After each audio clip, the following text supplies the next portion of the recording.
Hi welcome to Arnas with kitchen. ఈ రోజు సగ్గు బియ్యంతో వడలను ఎలా ప్రిపేర్ చేయాలనో చూపిస్తాను. రెగ్యులర్ గా ఎప్పుడు మినప వడలను చేసుకుంటుంటాం కదా, ఒకసారి నేను చెప్పిన విధంగా ఈ వడలను ట్రై చేయండి. పైన క్రిస్పీగా లోపల సాఫ్ట్ గా చాలా టేస్ట్ గా ఉంటాయి. వీటిని టిఫిన్ లోకైనా చేయొచ్చు లేదా ఈవినింగ్ స్నాక్స్ కైనా చేసుకోవచ్చు.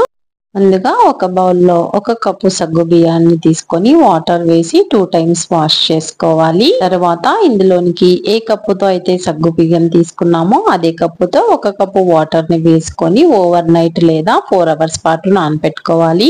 సగ్గు బియ్యంలో వాటర్ వేస్తే 1/2 ఇంచ్ వరకు వాటర్ వస్తే చాలు.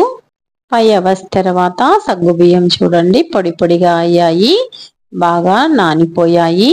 ఇందులోనికి ఉడికించుకున్న ఆలును తురుముకోవాలి.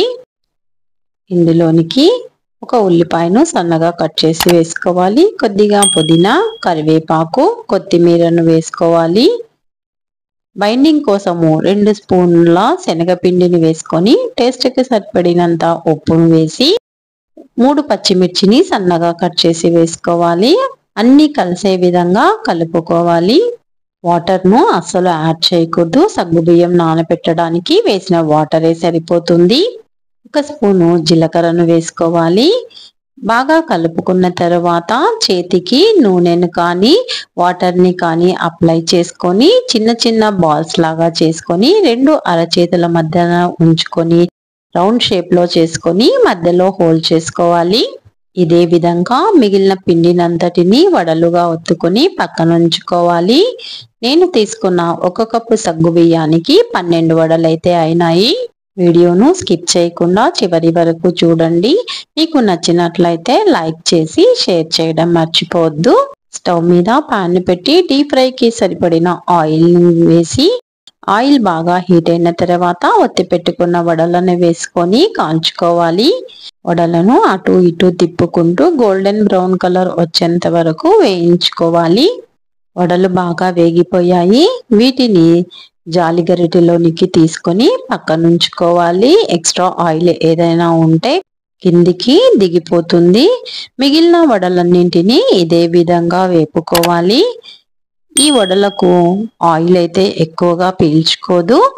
2 వడలు తినేవాళ్ళు ఈ వడలనైతే 4 తినేస్తారు, అంత టేస్ట్ గా ఉంటాయి. స్టార్ట్ చేసామంటే ఆగలేము.